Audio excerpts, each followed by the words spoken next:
The manhwa begins with people gathered in front of the king's bedchamber past midnight. A lady orders for the man who dared to assassinate the king and flee to be caught at all costs. She proclaims that no matter what he should be captured and brought before her. Later, the guards rummage through the palace searching for the culprit, who appears to be the first prince, Muhian. At the same time, Soha, the dragon's child, thinks of how two things were different from usual that night. The first was that the king had been assassinated, and the second, instead of the chief eunuch, who usually guides her, an unfamiliar eunuch was standing in front of her holding a blade to her neck. A sudden tragedy has occurred in the palace, but this man shows no surprise or confusion. He's just smiling as if he expected all this, Soha thinks. She reflects on how during the king's reign he never sent anyone other than the chief eunuch to her. So who could have sent the man standing in front of her? In the palace, the only ones who know of her existence as Yud are the king who erased her existence from the palace, the chief eunuch who managed her, and the two princes, both with the potential to become king, and the queen consort who shouldn't have known about her. Soha moves sharply, almost as if to test the eunuch, who pulls back sharply with a warning. As she observed his trembling hands, a soft smile forms on her face. This person can't kill me. That means I have a chance if I use that method, she thinks. She recalls how a man had called her name softly and assured her that no one in the palace should try to harm her. But if anyone was to attempt it, since neither can she speak or shout, he'll tell her the vital points. The philtrum, the solar plexus, the lower abdomen, and she bites her lip as if to gather courage before attacking the man. He falls to the ground in pain while she stands perplexed at how a kick to the groin really worked on a eunuch. Without hesitation, she turns around and grabs the knife, thinking to escape to a place hidden discreetly by a shadow of dense trees deep in the mountains, where she spent 10 years since she was sick, where she had no choice but to be. The hall where every step was forbidden, Jimudang. As she stands in front of Jimudang, she thinks surely he'll come here. She also recalls how he had teased her, asking why her face had turned red and whether it was because he'd said groin. He added that instead of being embarrassed, she should remember it, saying of course he wished he could be by her side, but understand? Kick wherever you can and run away. Soha, don't get hurt. Never get hurt. If you dare to lose even a single strand of your hair without permission, I won't be able to bear it. She remains on the spot with the familiar feelings of heartache and ear burn with the sweet words of the person who spoke to her. I came because I have something to ask. Whatever I ask, say no. You must shake your head, the very familiar voice says. This letter, did you write it? Prince Muhian Liwu asks. She breaks into cold sweat as she questions how the letter had gotten to his hand. The letter that should have been delivered to the king and then disappeared from the world. Words she hoped he himself would never see. The dragon's child yearns for King Ui and wishes for Mu to die. As he steps closer to her, he states that King Ui means his older brother Prince Wigwang becoming king, and Mu refers to him Prince Muhian. The dragon child who asks for that Mu to be killed is none other than you. Is that right? So the one who schemed to send an assassin after me. However, Soha stands with an unwavering gaze while he pleads with her to shake her head, crumpling the letter in his hand. He urges her to hurry and deny it. However, once he's faced with her silence and strong gaze, he drops his sword, asking if she really was the one who'd written it. Prince Muhian grabs her by her arm, demanding to know if she was threatened, and when she doesn't respond, he declares, "Who dared to threaten you? Was it father?" "No. Did the queen consort say she'd kill you if you didn't write this? So you had no choice?" he asks, but she says no. "Then, did you just speak?" Muhian asks. However, her reply is indifferent. "Yes, your highness." He asks to know when, and she thinks 10 years. She reflects on how at the age of 6, as punishment for words she shouldn't have spoken, she watched her mother die before her eyes, so as a result, after entering the palace, she feared speaking and closed her mouth, afraid of losing something precious again due to her mistake. "I became a mute. If I explain it like this, will his anger subside?" She thinks, "Can I be forgiven even a little?" Looking at the blood-stained letter, she admits she was the one who wrote it. As she bends down to pick it up, she remarks that he knows her handwriting and then asks if that wasn't why he'd come looking for her despite his dire situation. Prince Muhian lashes out almost immediately, demanding to know why she did that to him, and as she grips the paper tightly, she reveals that it's because he's not her sovereign. At this moment, the queen consort, the first prince mother, appears. She remarks that he should be on horseback fleeing at that moment, and yet he was hiding in such a place. Is that girl really that impressive, or is that mute girl also involved in His Majesty's assassination? She declares. His silence only angers her further that she yells at the top of her voice, demanding an answer from him. However, Prince Wigwang Li Myong's voice calms her down. Prince Muhian reveals the letter that she'd sent to the king, but the queen consort, with a sharp tone, warns him not to call the king father with his filthy mouth. Prince Muhian passes the letter to the queen consort, and after she reads it, he remarks that just as she's read, she's a girl who tried to kill him using vicious methods. The prince tells the queen consort she wouldn't possibly join hands with him, while Soha, biting hard on her lower lip, questions why. Even though she's the foolish one who'd betrayed his trust, why are you trying to protect me, knowing fully well that the contents of that letter would harm you? She's called back to awareness with a cold voice that asks to know if it's her handwriting. I know that child's handwriting well. Of course, you should know it too, brother, Prince Muhian retorts. Before the first prince can confirm it, the queen consort turns to Muhian and asks if in any case it truly was her handwriting. Were you afraid our Myong would ascend to the throne after seeing this letter? I wanted to trust you, treating you like my own son, to assassinate His Majesty. How dare you covet the dragon throne? The queen consort, no longer patient, hits him in the face and afterwards declares that she'll end his life. The traitor who betrayed heaven's will with her own hands and avenges the king who passed away unjustly.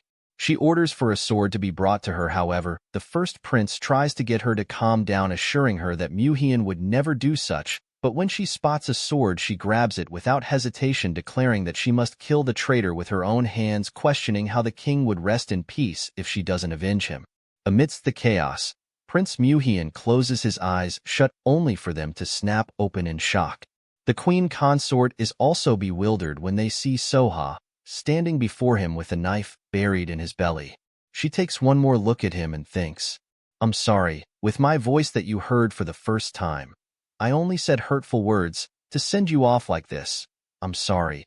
If there's even a slightest chance of the next life, then without a doubt, I hope to die by your hands, so please, farewell. The first prince takes the knife out of her hand and orders the guards to check his condition. After checking, they reveal that he still has a faint breath, so he orders them to quickly get a doctor. However, the queen consort refuses his idea. She remarks that he is a traitor and it's preposterous to call a doctor for such a person. Even cutting of his breath right now wouldn't be enough. The first prince goes on his knees and pleads, Your Majesty, as you say, I won't call for a doctor. However, please allow my only brother to be dealt with according to the law of the land. The queen consort accepts his requests, and as she comforts him, she asks him to rise, asking how the one who will soon sit on the throne kneel so easily. The queen consort orders for Prince Muhian to be taken to the state tribunal, and as they all take their walk away from the scene, Soha stands and thinks, Your Highness, my prince, please, farewell.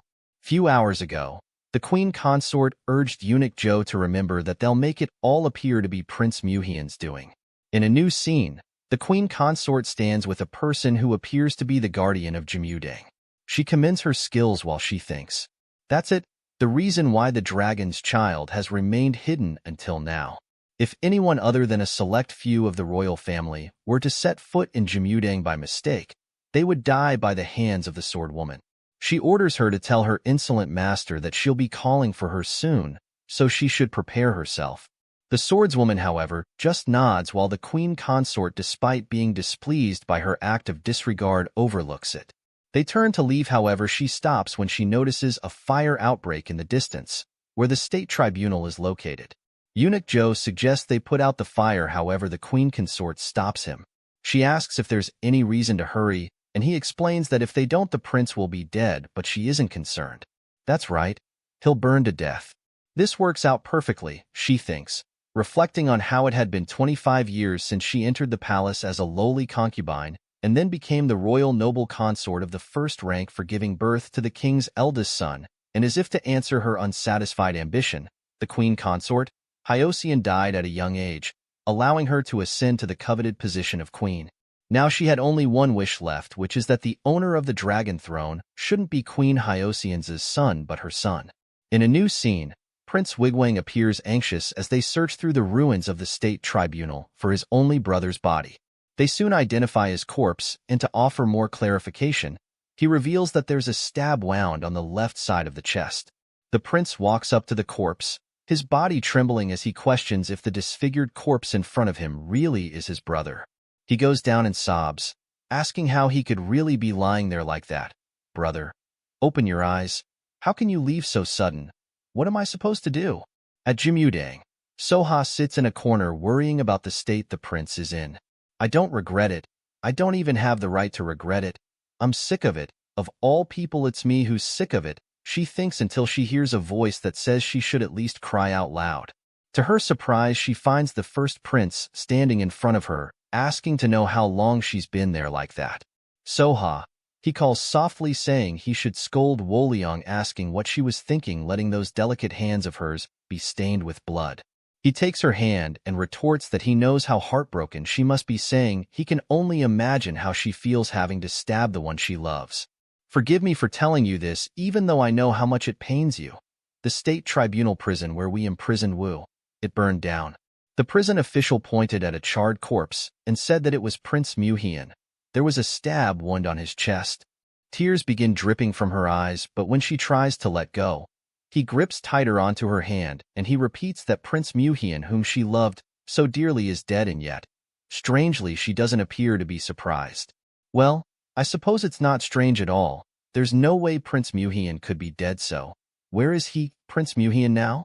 He reflects on how a few moments ago, while he was still unable to accept the death of his brother, the dagger that stabbed him was brought to him, and when he took it and stuck it into the stab wound, it fit perfectly into the wound with no breadth of space.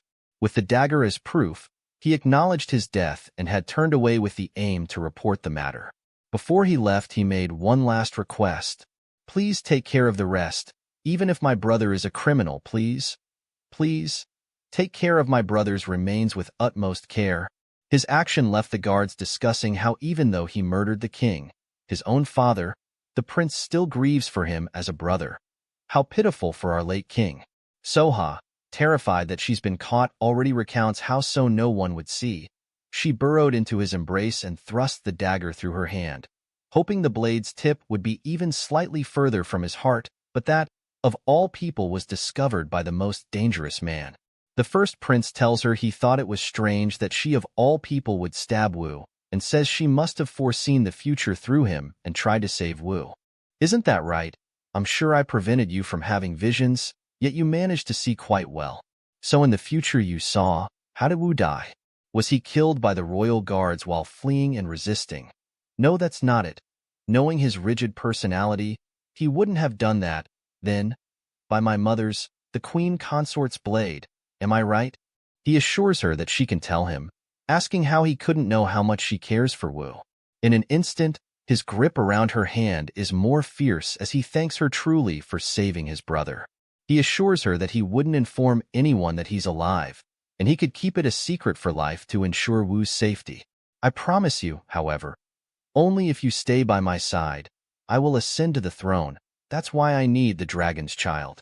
He holds her face, thinking of how she possessed the ability to see the future of the one destined to be king. "I need you. But if you don't want that, just tell me one thing. Where is Prince Mu Yun?" On the other side, a man lies in bed calling out loud for Soha. He recalls how he'd first met her. When he was 7, she was 6, and it was his first time at the royal villa. Unable to contain his curiosity, he snuck out of the palace without anyone noticing and got caught by his father, earning quite a lot of scolding that day. There was also a strict order for food not to be passed to him, and unable to contain his hunger, he snuck into the kitchen, and there he saw a girl in shabby clothes, unable to take her eyes off the cold porridge. Feeling sorry for her, he gave her the porridge, which she ate in a flash and disappeared. So the next day he waited, hoping to see her again, and she came back. So they became companions who shared late-night snacks, and some days her treats like yugwa, jonghwa, or rice cakes, and once he couldn't bring anything because the court ladies were watching. The look of disappointment on her face was almost like that of a gentle puppy. He only realized she was mute when he asked for her name, and when he suggested she write it down, she hesitated and ran away, and after that incident, he couldn't see her for a long time. Until 5 years later one winter, she was in a secret chamber the king discreetly guided him to, and he finally understood the dragon's child was someone who mustn't be discovered by others, living confined in Jamudang. By then she had already learned how to write, and on the day they first exchanged letters, she told him back then at the royal villa everything was new and scary, but she was grateful for the kindness shown by a stranger. She told him she was truly glad to have memories in the palace. He also reflects on how there was something he was yet to tell her, that he was happy. She said the time they spent together was joyful, and actually before they met, he had seen her being carried by the chief eunuch. In a flash, he opens his eyes and finds 2 men calling him to come back to his senses. Earlier, a man had knelt in front of a room peeping, and when he finally felt like he was about to see something, the door was pulled open. The eunuch asks if he's all right, and he says he'll be fine and asks for news on the condition of the prince. The doctor replies that there's nothing wrong with him, causing the man to comment that he'd thought they'd brought in a skilled doctor, but it turned out he was just a quack. The doctor responded that he barely saved a dying man, and then asks if that is how he speaks to him. Frustrated, he yells on the top of his voice, "But why is he like that?" Looking at the prince standing with a look of indifference, he whispers that he's become an idiot, but the doctor replies that there's nothing wrong with his body. The man then asks how he can say the prince is fine when he's looking like that. However, he hears a voice comment that he's never seen such an incompetent fool. They turn around and find Lord Hyeongun, the uncle of the 2 princes, who asks if the prince's injuries were that severe. He responds saying not at all, reporting how the sword wielder had stabbed upwards at an angle. He remarks that if it was an intentional act, they meant to spare his life, but if it was a mistake, then they're a fool. The uncle mutters that he sees, and as he walks he asks what then is the issue, raising his concern. The man hesitates before asking what good it is if only his body has healed, saying he's neither eating nor sleeping. He also adds that it's been 3 days since he last spoke, and the uncle brings up how the king was assassinated and asks how he thinks the prince feels being framed for the incident. The man argued that if he continued like that then he'd really become a traitor. However, the uncle replied with a suggestion to wait for him. The man, sensing the need for urgent action, remarks that they have 2 days left because in those 2 days, the Grand Prince Wigwang will ascend to the throne, and when that happens, Prince Muhyun, he'll lose everything again. Inside, Muhyun sits drenched from the water, dripping steadily from the leaking ceiling. With his eyes pressed shut, he calls out Soha's name, and the scene shifts to Soha trembling from the horror of being surrounded by lifeless bodies, awaiting her own fate. In a new scene, the man pleads with the prince to at least have a spoonful of food. The prince, however, doesn't give in, and instead stays silent, provoking the man to ask if he's really trying to die like that. The prince, after a while of silence, replies that the nation is in mourning. "Do you not understand that I just refrained from eating?" The prince's sudden explanation after days of silence brought relief, but his reaction was a relieved reprimand as he shouted, asking if that was the reason for him sitting blankly all along. "As you always speak too little, that's the problem, so please, I beg you, pull yourself together. I was so worried that you might have lost your mind that my heart nearly gave out," Suho says. The prince calmly calls Suho, and after he responds, he gently rests his hand on his shoulder and says he has no face to show him. Suho, confused, asks what he's saying, and he explains that he's thought about it again and again for 3 days, and it seems there's no way out. "So don't forgive me," Prince Muhyun says. Suho's face turns pale, and the next time, he's lying on the floor, without the prince around him. On the other side, the guardian of Jamudang informs Soha that can't leave. A few hours ago at Jamudang, a person says it's already been 3 days, and she'll go and get more medicinal herbs. "So please stop reopening your wounds. You'll end up in serious trouble." Soha, taking the opportunity of the guard's absence, slipped out of her room in an attempt to escape the place, and as she fled, she reflects on how when she was younger she didn't understand anything. Seeing her mother before her eyes covered in blood and being so terrified of the man they called king who caused her death, she couldn't even think of running away, and also after meeting the second prince again there, she no longer considered running away, because as long as they were in the same palace, even if she was confined, she could convince herself she was happy. She reflects on his gentle hand that rested on hers while he assured her that he'll take her outsider and make sure to get her out. As she flees, she thinks just for a moment she has to go out and confirm it. She has to see it with her own eyes that he's safe, but before she can leave, a voice commands her to stop. The queen consort standing asks what palace maid she is running so frantically towards the gate of the palace.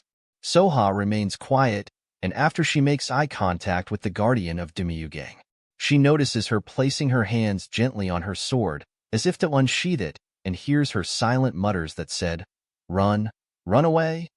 In an instant, blood splatters everywhere, and as she wipes her face, she tells her she can't go anywhere. As Soha questions why she'd forgotten about the guardian of that place, the guards repeat that she can't leave the palace. Soha, now kneeling in front of her, reaches for her gown, pleading for her to allow it just that one time.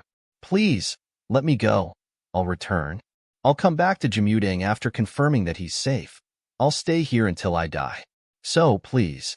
The lady goes down to her, revealing that she's done everything she asked of her. She mentions how she delivered her letter to the king and even found a body to replace that of Prince Muhian, and also, she mentions that she was surprised to hear that she isn't mute, but she wouldn't tell anyone.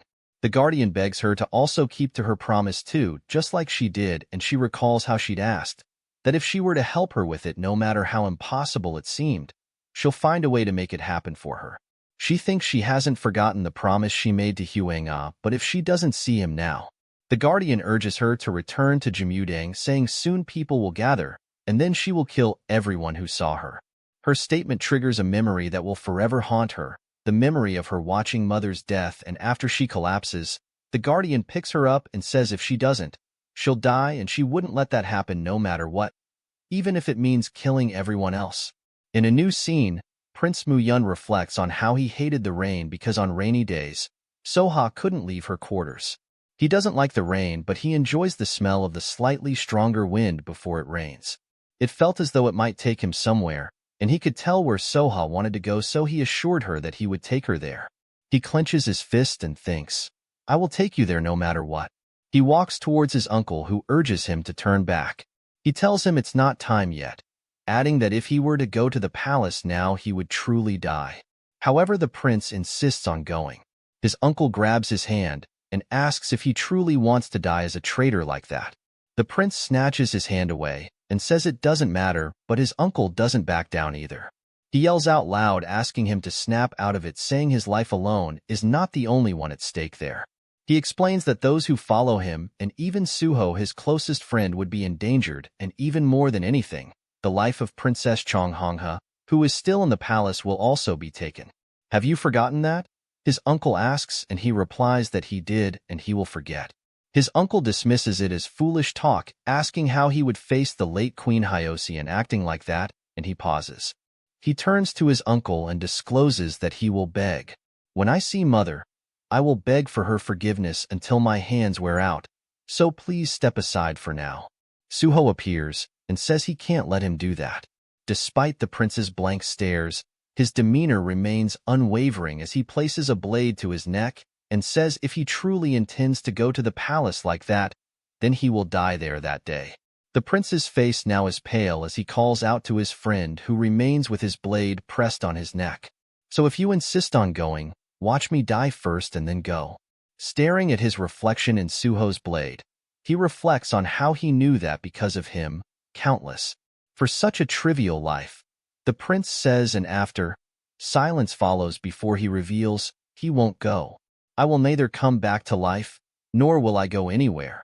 I will remain dead and vanish forever," he says as he walks out of their line of sight. 10 years later at Jamudang, Guardian, Woliang walks up to her room. As she stands in front of the room, she reveals that it's time to go see the king. "Please prepare yourself, Lady Soha. You Soha, the dragon's child." As the guardian escorts her to the king, she reflects on how it had already been 10 years since the incident. With the second prince disappearing without a trace, and the ascension of the first prince born of a royal concubine, calls grew louder to denote Princess Chonghongha, Muhian's sister, to the status of a commoner. Despite that, the princess was only relocated to a residence on the outskirts of the palace. the leniency which was due to Prince Wigwang's protection. As time passed, by the time he was praised as Sage King, no one dared to speak of his origin, and the greatest reason he could become Sage King was, at the king's chamber, a person announces the princess's request for an audience with the king. He urges them to let her in, surprised that she'd come to see him at that hour. Truly what a relief, it suits you well. I wanted to dress you in something red and elegant, but you disliked it so much, the king says. Dama, after a short silence, asks how a criminal could wear red and elegant clothing. The king, however, replies that he feels like he has no face to show her, but she asks him not to say so, saying she knew just how much he worked hard to ensure that she wasn't demoted to a commoner.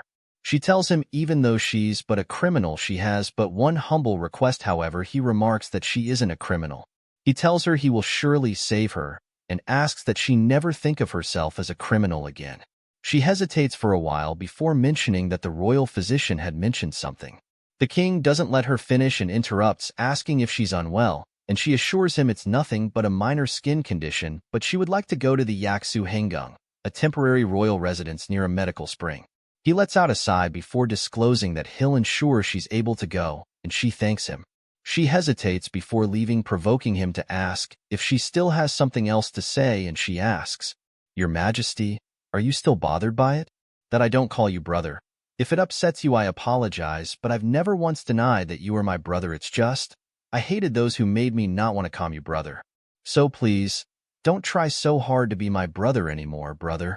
In a new scene, a man speaks softly. After the rainwater season passes, the first bloom among the 24 Washenbong. If she had seen it, she would have been so pleased. Meanwhile, at the same time in the bushes, a man gasps for air as he navigates his way through. Once he gets out, he declares, "Do you know just how long I've been searching for you?" Prince Muyin. The prince with a teasing smile asks if it was that difficult to find him, and the man with a glare of exhaustion asks what he thinks. Suho, frustrated, snaps, "For 10 years without a single letter, and the one letter you finally sent, just one line. I'm doing well in Chongju." Suho lets out a sigh and says if he had at least written he was at Chongju, he wouldn't have had to. However, Prince Muyin interrupts and says, "That's better because the letter wasn't for you to find me." Suho exclaims softly while the prince lets out a teasing smile. He asks him to stop getting so worked up and reveals that as a reward for his trouble, he would grant him one wish. Is that okay for you? He helps Suho up, and when he's back on his feet, Suho asks if he's sure he wouldn't back out later, and the prince accepts. Suho discloses that the king would be visiting Chongju soon along with the princess. "Well then, here's my wish. Let's go see the princess." In the king's chamber, the king holding a teacup asks Soha if she knows what kind of child Dama is. He explains that when he was 15 and when she was 8 years old, even after receiving the title of prince, he couldn't dare call the princess Dama, and instead he would call her Princess Aggie. Until one day, 2 maidservants whispered together that once he became a prince, he became so full of himself that he held his head high when walking around, and he got upset by their statement and thought he should lower his head more but then Dama walked by as always calmly. She elegantly approached the maidservants and asked bluntly if they wanted to die. He chuckles and says that's the kind of child she is. Who wouldn't know that they are siblings born of the same mother? She's just like the Prince Mu Hian in personality. He brings up how Dama had requested to be sent to the palace and remarks that a few years ago she was the child who'd glare at him as if she wanted to kill him, and on the day of his wedding, even after he released the imprisoned concubines, she didn't leave Changjiang Palace. Instead, she just stood there proudly. "Doesn't this seem strange to you?" He reaches for her face, but she turns away, drawing his piercing gaze to her lips that she bit in a feeling of unease.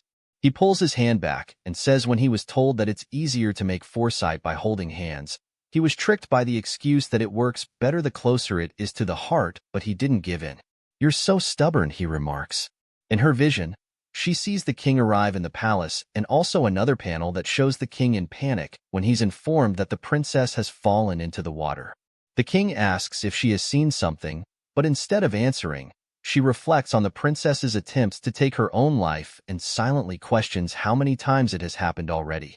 She replies and says there was nothing strange, and the king sighs a breath of relief before saying that since Dama wants to go to the palace, they should allow it. He discloses that he will personally take her there, and thinking to stop the princess from taking her own life, she tells him she would come along. Considering how her foresight can't see the far future, he agrees. Soha, lost in thought, thinks, "In the palace you can disguise yourself as a maid. You've done it in the past, so there's no problem, then I will." She tries to leave, however the king grabs her hand, asking if she's trying to leave already. He asks if she doesn't like yagwa, saying he'd prepared it especially for her. How can you leave without even tasting it? Soha, terrified, questions silently how he knows that, but he just retorts that she eats it all. He tells her if she doesn't finish it completely, he won't tell her how he knows her taste, and neither would he allow her to leave. The scene shifts to a man holding out yagwa on his palm. As Soha tries to take it from him, he asks if she really likes it that much and gives her an option, yagwa or me, holding the piece of yagwa in his mouth. She further thinks, "Wu was spring to me. The feelings I couldn't speak aloud could be conveyed by a kiss." The endless springtime changed everything, leaving only the clothes behind. Later, as she hurries back, she pauses and questions why he suddenly brought up the Prince Muhian.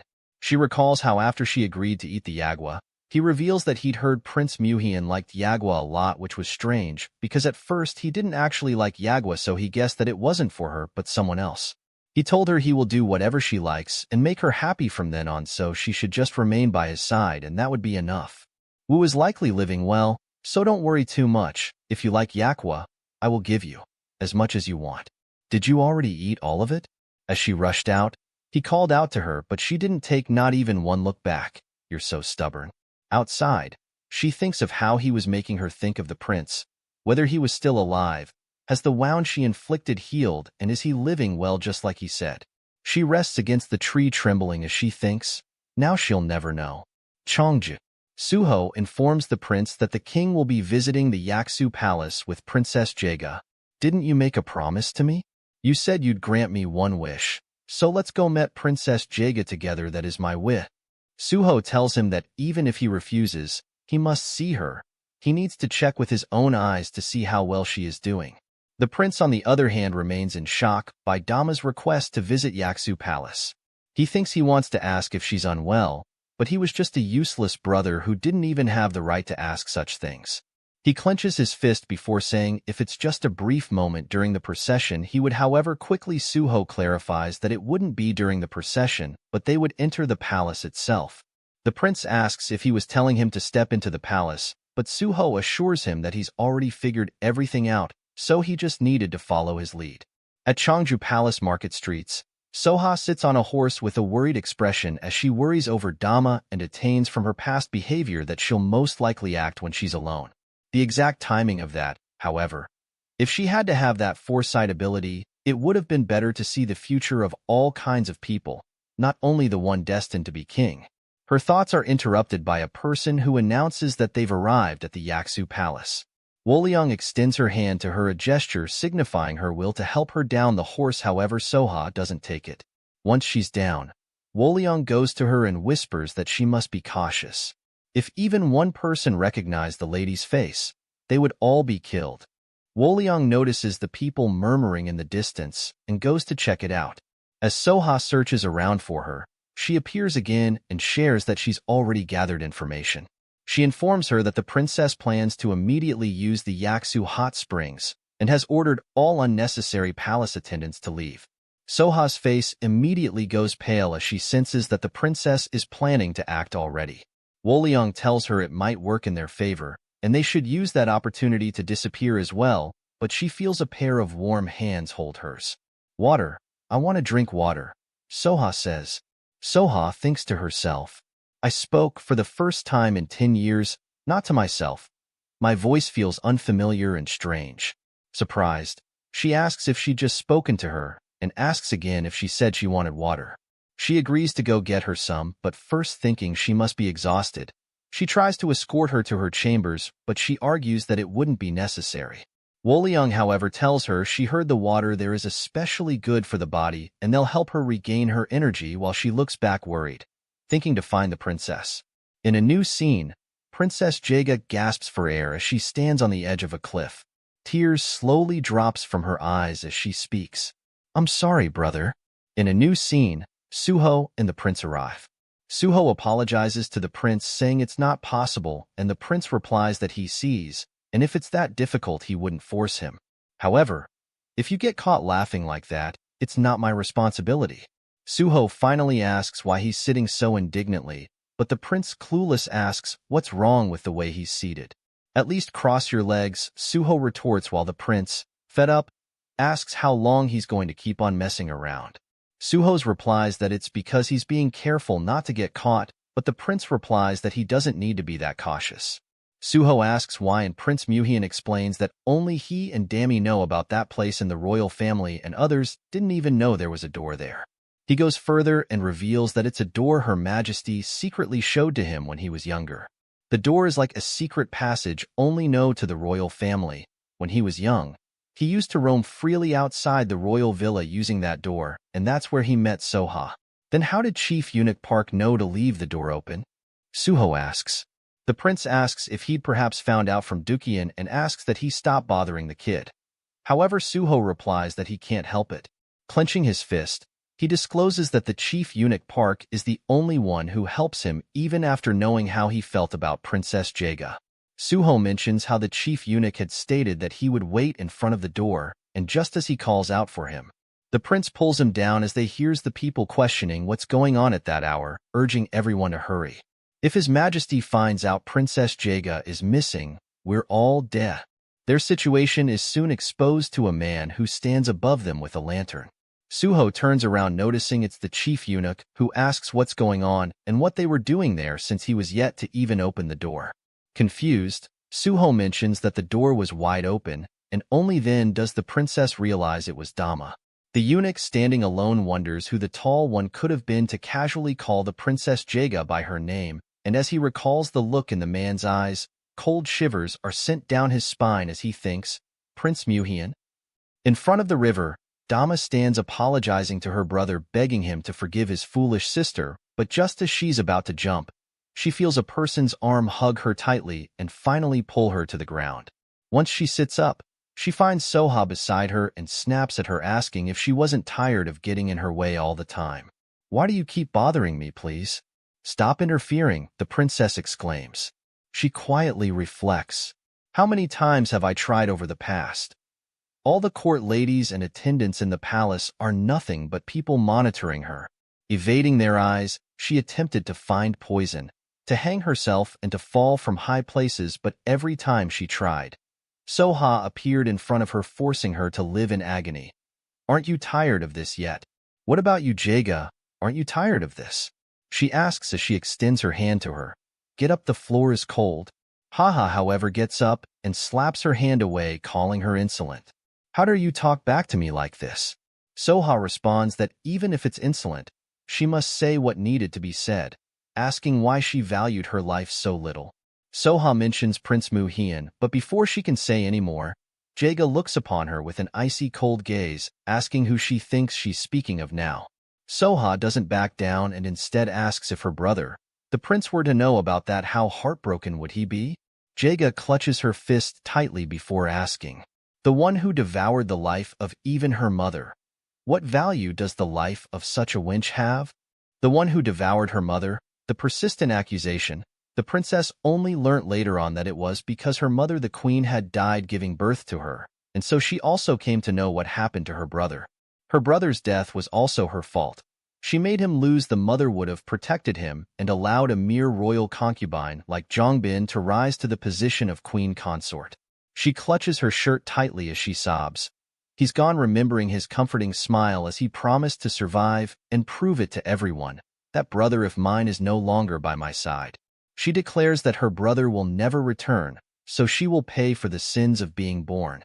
She'll atone for the sins she's committed against her brother. So stop trying to interfere, she says as she falls back into the air. However, Soha trembles as she rests both her weight and that of the princess against the cliff's edge. Jaga yells for her to let go, constantly trying to slip her hand away. However, Soha pleads with her to just stay still. Her hand slips from the cliff's edge, and as she realizes she's falling, she feels a hand tighten around hers. Jaga, however, struggles, asking her to let go, but she hears a calm voice that says, "Don't let go. Soha looks up and on the cliff's edge, she finds the prince asking her not to let go. Don't let go, Dammy. No matter how much I have to struggle, don't ever let go. I'll definitely save you.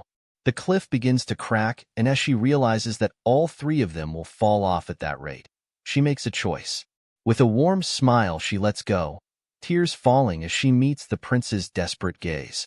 She wraps her hand around Dama, and as she falls, she thinks there's always only one choice, which is to save him. A few hours before the princess's suicide, the guardian bends down by the stream side. Staring at the clear stream water, she thinks it'll be good for the lady. Once she picks it up, she hears a person say she's so strong, lifting the heavy thing with ease. You've arrived, she says, turn to Han Sik-jun. He places his arm around her neck, calling her a rascal, mentions how he snuck up on purpose, and yet she wasn't even startled. She pushes his hand off and says she was getting worried because he didn't come at the agreed time, but he looks at her and says she's always been like that. Do you even know how to smile? Wolyung ignores that and mentions that regarding what he asked her to look into, the king still believes that the dragon child only exists to foresee the king's future. Deokjin asks if she can be certain of that, and she replies saying yes, and rather, it was the lady who is uncertain whether she can truly only see the near future, or if she's just pretending to be that way. Deokjin remarks that he doubts she's pretending. Her ability probably doesn't extend beyond that. That child is only half complete after all, he finishes. Wolyung, however, retorts that he speaks well for someone who has no intentions of explaining why she's only half complete. When the previous dragon child Han Yanseo fled, the late king killed everyone who knew about the dragon's child. You should know about that better than anyone, my lord, she thinks. He says she's right and mentions that thanks to that a once proud family was destroyed with only one descendant secretly surviving. No, the dragon's child is also half a descendant of that family, so I suppose there are two, he says. Wolyung then asks what he plans to do with the other descendant. He tells her he doesn't know, and from then on, to revive the family he's going to work hard. Wolyung notices the maidservants all in panic, and she stands worried about what could be the cause of the commotion. Deokjin retorts that it seems the princess has fled. Wolyung's face turns pale as if sensing something was wrong, and the next time Sik-jun tried to communicate with her, she was already gone. As he stares into the clear water she'd fetched from the stream, he says, come to think of it, I had an important message for Soha, that her cousin brother Han Sik-jun came all the way here to see her. That's what I had to say. Wolyung hurries to the princess room. However, when she arrives, she finds the room empty and realized she'd been right to worry after learning the news. In a new scene, in the water, Soha tries to swim up holding the princess, but as she struggles, a hand reaches for her and pulls them out of the ocean. Muhyun asks if Dammy is okay, but once he finds her lying motionless with a pale face, he picks in his arms, calls out to her. He mentions he didn't live in hiding all those while just to send her off like that.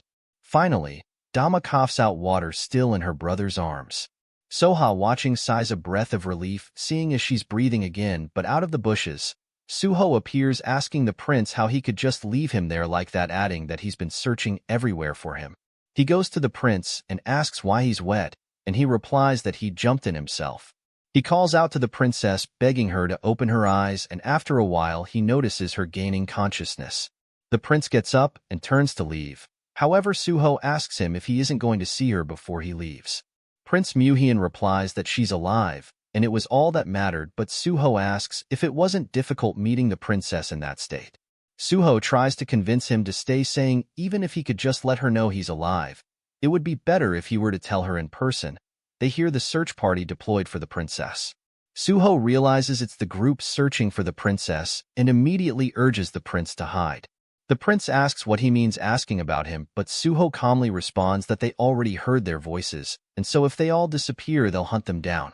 He tells him he'll stay behind to buy him some time. However, the prince doesn't agree with his idea. Don't be ridiculous. Do you think you'll be safe if they catch you? The prince argues. However, Suho retorts that as long as he escapes, it doesn't matter. The prince's face turns pale as he listens to Suho explain how it was no secret that he's had feelings for the princess for a long time. He shares that if he pleads that he came out of longing, they'll spare him, and even if it's humiliating, his father's influence should keep him safe. But if you're with me, your highness, it's treason. Not even my father could cover for treason. So if you leave now, you'll be helping me. Suho again urges the prince to leave quickly, and once he sets his eyes on Soha in the distance, he grabs her by her hand and flees with her. The princess finally opens her eyes and Suho gives her a reassuring smile as he says it's him. Just when she asks how he's the one with her, he hears a voice command him to step away from the princess. He feels the cold tip of a blade rest upon his neck as he's asked to state his identity.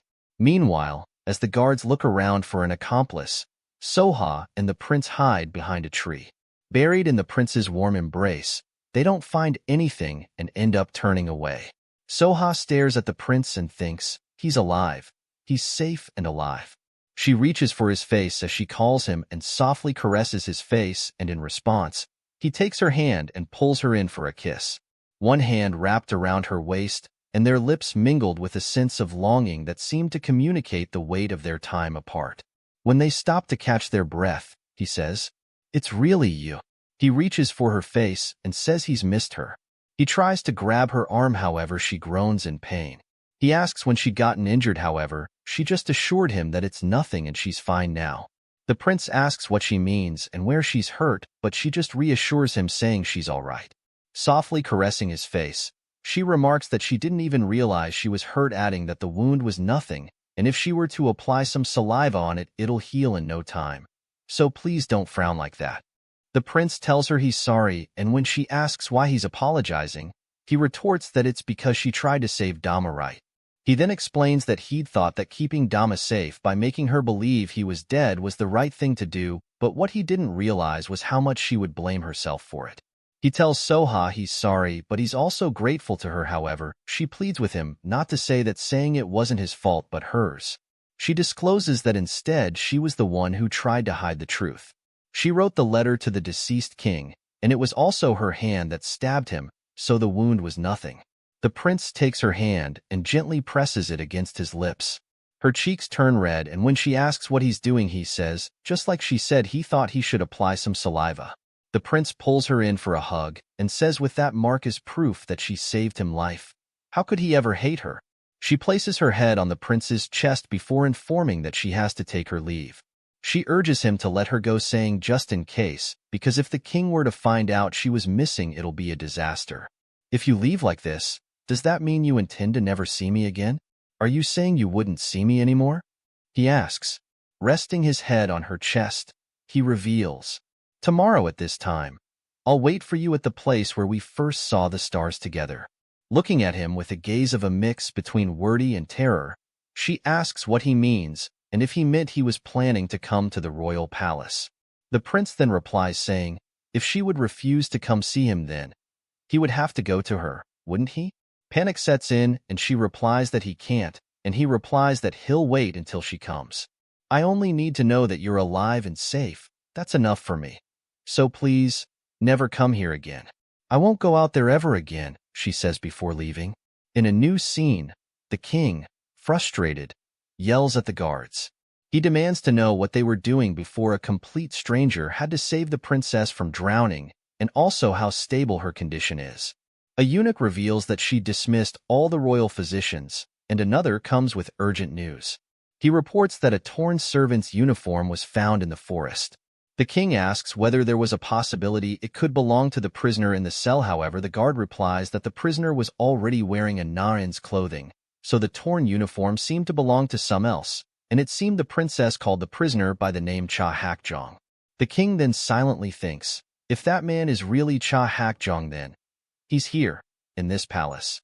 In a new scene, Suho's father kneels in front of the king, taking full responsibility for his son's action. He pleads that it is entirely his fault and begs to be punished instead. The king, with a relaxed expression, goes to him and says there's no need for him to go that far, left state minister. He discloses that he was already aware that Suho had feelings for the princess. He asks how he could possibly punish Suho for saving the princess when instead he should be rewarded. He shares that rather he should be the one apologizing to him, and the state minister praises his generosity. The king then orders the guards to bring him out and continues speaking. He mentions that he always thought Suho had a gentle soul, but he had inherited his father's resolute character. Suho is brought out covered in blood and placed on his knees.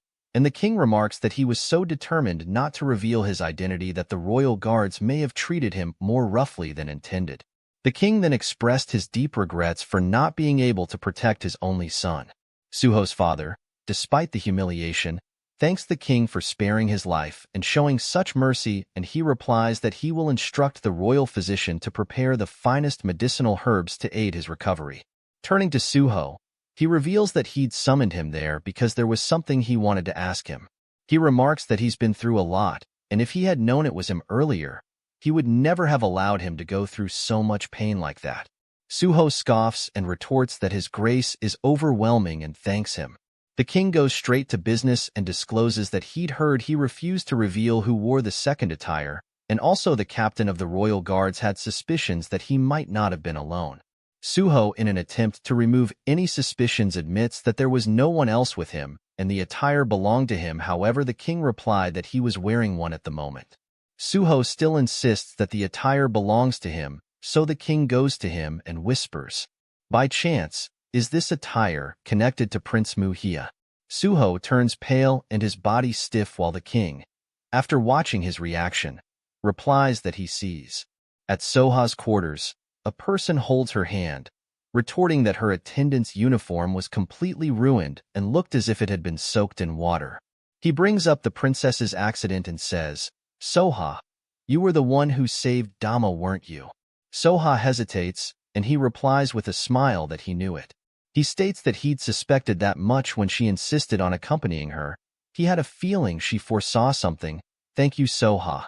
But there's one thing unfortunate. If only you had been wearing something other than the Nain's clothes. Then they might not have assumed that the uniform found near the cliff was hers." As he takes his leave, he orders her not to step outside even for a moment from that moment until they return to Hanyang. He takes one last look at her before shutting the door. Inside, she wonders what to do now, recalling the prince's request to meet at the place where they first met. She gets up, and after several attempts to open it, she realizes it's locked. If that's the case, then I'll break it, she thinks as she gets ready to break it open. She hears the door open, and as a man walks in, he remarks that he'd thought she was completely dispirited, but she seems full of life. He teases her, saying she looked like she was ready for a proper fight, while she looks at him in confusion, reflecting on how that place was known only to the king and Her Highness. Her Highness. When Her Highness returns, this man will surely die, Soha thinks, and she immediately lets go of the table. She tries to push him out, however the man asks why she's acting like that after he's come all the way there. He mentions that it is because of Wolyang, there's no need to worry, and as he gently pays her head, he calls her thoughtful, asking if she was worried about him. He mentions that he understands she must have a lot of reasons, but he'll explain in due time. "But weren't you trying to leave just now? If you're trying to leave, I can help you," he offers as he shows her the oath leading to the forest. Once she passes by him, he says, "In return, promise me that you won't kill your one and only cousin." She greets him before heading for the forest. In a new scene, the prince asks a person if that's how they greet him after 10.5 years. With her sword drawn, with blood still on it. He admits it's a bit terrifying and requests that she lets him go as he had people waiting for him. However, she replies, "Don't you see, even if His Highness heads towards the temporary palace now, you won't be able to save Cha Suho, and because if you, Cha Suho won't be the only one whose life is at stake."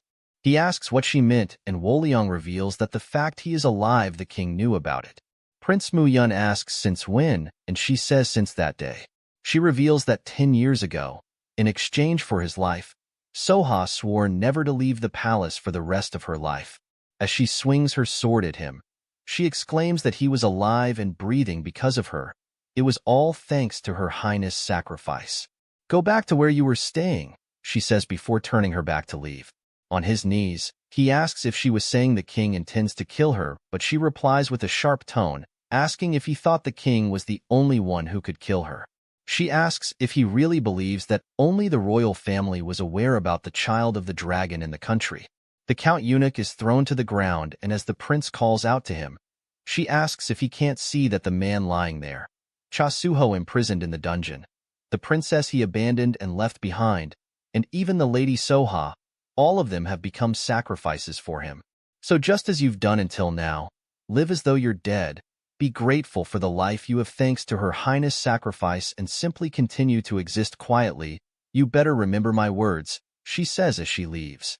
At Prince Muyen's residence, he narrates how he was just on his way back after secretly meeting Sir Hak Huang until some suspicious people in disguise started chasing him and he barely escaped. A tall, stunning, beautiful court lady had saved him. The prince asks if it could possibly be Woliang, but he's clueless. The prince mentions that if he'd secretly met Sushi, then something must have happened, and he reports that Suho said he was safe and he left a message, to not even think of attacking the temporary palace. The prince replies that he sees, and as he gets up the Count Eunuch asks where he's going.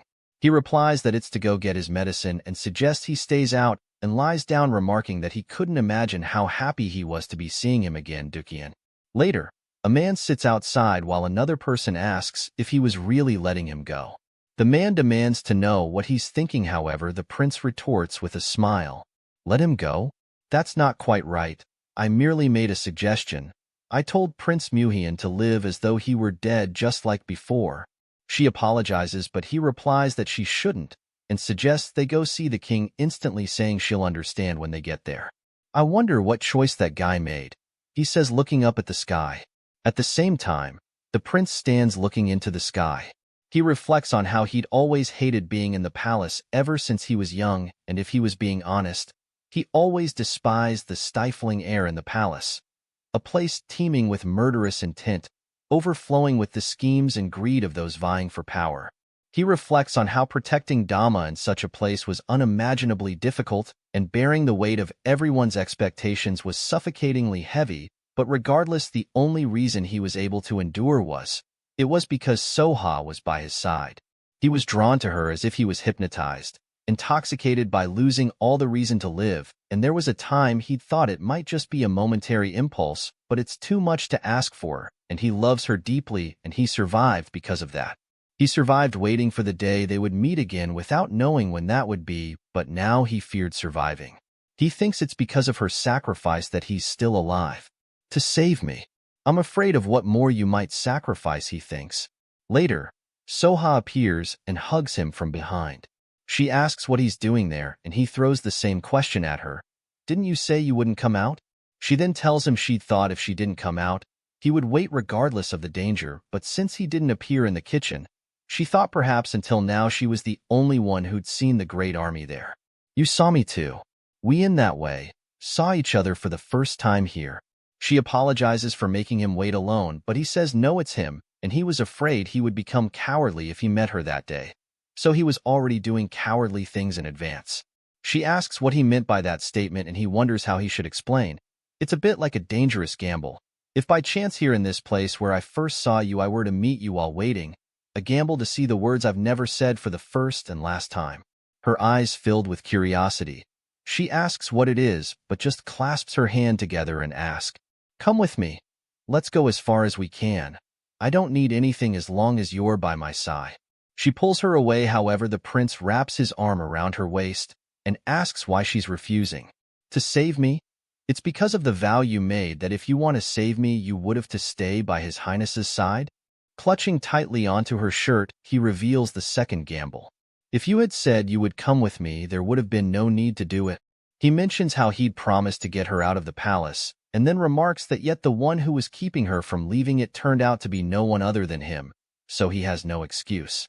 He reflects on how he hadn't known anything, and yet he survived without even struggling, ignoring the efforts of so many who were struggling to save him.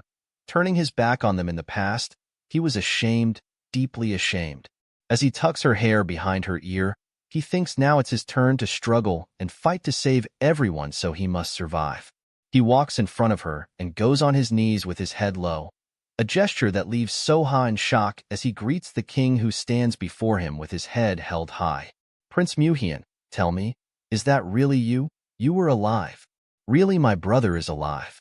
The king holds him in an embrace, calling him a bad guy, seeing how he was perfectly alive all those time, making him suffer for years. He remarks that he's been disloyal by pretending to be dead while still being alive, and the king replies that it's done now, and everything is fine. The king retorts that just him being alive was enough to forgive everything and asks that they think about it.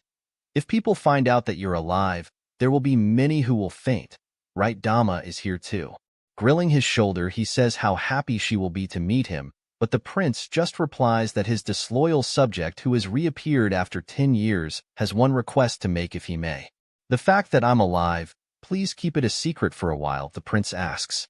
The king, confused about why he would want to keep such good news a secret, asks why, and the prince replies that he was still a traitor, but he will prove his innocence soon. No matter what happens, he will reveal it and enter the palace with his own 2 feet. The king argued that he doesn't have to go that far, saying he believed in his innocence so he could reveal it after he returns. Prince Muhian expresses that his protection was as great as anything, but he wouldn't live like that of a lowly insect. So please just trust me a little bit longer and wait for a bit more. Dakjin watches the scene looking excited while Soha watches with her hand crossed on her mouth. The king agrees and asks him to do it his way, but he adds that it must take too long for the sake of Ai, who worries about his only brother, and for the sake of Soha, who has become half of herself due to the worry. About her beloved, Your Majesty, could you please indulge my last whim? Please allow me to take Soha for just 1 day, he requests. The king's piercing red gaze is focused on Soha, who watches everything unfold. The king tries to speak, but then he hesitates, and the prince, sensing his reluctance, assures him, "It is only until dawn. Once the sun rises, I will return her without fail." Unexpectedly, the king turns his back with a warning, to remember the unwritten rule regarding the dragon's child. Later, as the prince takes her hand, he reflects on how he felt her trembling, even when they were apart, and he could tell immediately. He thinks, "I brought you here because I couldn't bear to send you back again, knowing that you were trembling in anxiety without being able to cry." Later, Soha stands in shock while the prince apologizes. He explains that the man was injured, so he applied some herbs on him, and he lost his clothes. She gets out, and once the prince shuts the door after her, he turns back with a glare and thinks, "I was really glad just a while ago. Should I just throw him out?" Outside, Soha walks around unable to help but question how the prince had spent 10 years in a place like that. For someone who could have ascended the throne, a prince of a nation has spent 10 years in such a shabby house. The prince gets out, and when he finds her standing, he asks if she's angry. She tells him she isn't angry, so he takes her hand and asks her to tell him then why she's standing there while looking so sad. Before she can respond, she looks down and quickly hurries to the kitchen. All this because of... She gets out and finds the prince seated with his eyes closed, so she joins him in that position, resting her head on shoulder. "I'm sorry." The prince asks if she's calmed down, and she responds saying she isn't angry, but he just asks her to let it be. She snaps and reveals that she wasn't angry, and instead she was worried. She mentions how he'd said he would prove his innocence and come back. She remarks that it means he would be risking his life. She tells him it means he's going to do the thing she fears the most, so please don't do anything too dangerous. A smile forms on the prince's face as he tells her he understands, and she asks again that he promises her that if anything should happen, he will run away, and he accepts. She asks him to also promise to prioritize his life above others, and he also promises that. "And please, promise that you will never bow your head low because of me again," she says, but this time the prince doesn't respond. Instead, he tells her he would bow his head 100 or 1,000 times if it's for her. She jumps on him and says she was saying she didn't like that, but he replies that he likes it. He tells her if it's something he can do for her, then he's okay with it. She almost starts sobbing, and he finally tells her he understands. If it's possible, he wouldn't do it, so she should please not sulk like that. "However, won't you let me hear your voice? In the past, when I thought you couldn't speak, I felt so bad. But now you're so precious that I'm thirsty. So now I want to drink you to my heart's content. Soha, let me hear your voice all night long." As they hold eye contact, she shares that she has also missed him so much, addressing him as her great lord. He leans in for a kiss, but when their lips are about to touch, they burst out laughing. In a new scene, Wolyong stands silently in front of the prince's home. The prince approaches her and remarks that dawn has yet to break, yet she has already come for the lady. She responds that she wasn't just there for the lady. Turning to him with her blade pointed forward, she asks what he was thinking when he mentioned something so foolish as coming back to life. He states that if he were to return to the palace, he might face severe punishment, but still, she didn't even hesitate to say such. Wolyang, still maintaining the same resolve, asks why he deliberately appeared in front of the king, asking if it wouldn't have been better to prove his innocence first, and then show himself, but he discloses that it's kind of a declaration of war. If I do it this way, wouldn't it make my people a little safer?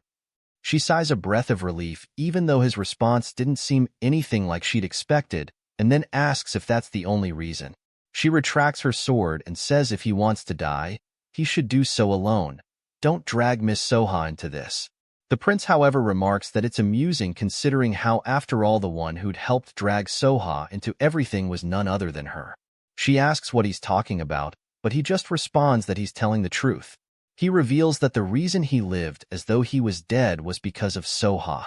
He thinks, and yet for me to come back to life now means revealing the fact that Soha pretended to kill me 10 years ago. The day His Majesty or Her Majesty finds out about this, Soha will face unimaginable consequences. That was the reason I didn't come back to life even after abandoning everyone. He mentions that she was the one who came to him and revealed that the king already knew everything. He then asks if she hadn't mentioned that Soha was suffering and sacrificing for him. He retorts that since Soha has been suffering even when he was thought to be dead, there's no reason for him not to come back to life. Now that I've come back, I'll protect Soha's every finger, every strand of hair, he finishes. Wolyang remarks that he sounds convincing, but then she begins yelling, demanding to know how he planned to protect her, with what power, and he replies that to do so he must stand in a position where no one can threaten him. The first thing that comes to her mind is the throne, and as she stands still from terror, she asks if he realized that what he was speaking of was treason. However, the prince retorts that if necessary, he will do even worse. He discloses that he will find out what kind of conspiracy occurred 10 years ago, the secrets hidden within the child of the prophecy, and the ones who have the power to kill Soha. And also, looking down at her with such coldness, he finishes, "Your identity?" He asks if she remembered how he mentioned it was a declaration of war, and he retorts, "A man who doesn't even know what side he's on, dressed as a woman, acting all cocky while saying he will protect my woman. It disgusts me." The man, now cornered, stutters, trying to find words to utter in defense. However, that unforeseen confrontation had left his mind blank. Finally, he asks when the prince had realized it, thinking, "Was it when you realized that your perspective was similar to mine? Was it when you suddenly became so silent, or when you realized that the way I look at Soha is similar to the way you look at her?" The prince, ignoring his question, retorts that rather he's been keeping Soha confined under the guise of protection. "It seems more important to hear your objective." Soha gets out, and once they hear her call the prince hurriedly lets go. Soha watches the lady adjust her shirt with the prince resting his hand on his head in embarrassment. Soha, confused by the sight in her presence, she summons up the courage and asks, "Are the two of you like that?" They deny being together the way she thought, and the prince lets out a sigh and remarks that he's glad she's jealous, but he isn't the kind of man who's into that kind of thing. Soha, who stares in confusion, asks what he means, and he says it meant there was no need for her to be jealous, but she denies being jealous at all. The prince teases her, saying it's all right, he gets that she isn't jealous, and in response she swears it's the truth. She hits softly him on his chest as she asks him to stop teasing her, and he apologizes and explains that he just didn't want her to leave like that, and as a result he was just being mischievous, so she should forgive him. He pulls her into a hug, and they remain in each other's embrace until sunrise. As the sun climbs higher, he urges her to go and pleads with her to take care of herself. Turning away, each step she takes feels heavier, as if the distance between them is pulling at her heart with an unbearable heartache. The ache becomes unbearable, and she suddenly speaks. "Even though you say that you're going to protect every strand of hair blowing in the wind, you'll be watching over me just like that, won't you?" Soha abruptly turns back, running toward him. She embraces him tightly, telling him it's useless to hide it because she knows he's watching over her. The prince, in response, tells her it would have been better if she pretended not to notice and left, admitting that if his feelings are exposed like that, he'll look pathetic. Soha tightens her grip and firmly declares that he isn't pathetic, and no matter what he could never be. She continues saying, "He's more wonderful, splendid, and perfect than anyone else." Prince Muyin, with a smile, replies that he feels great, adding that whenever she praises him like that he gets embarrassed.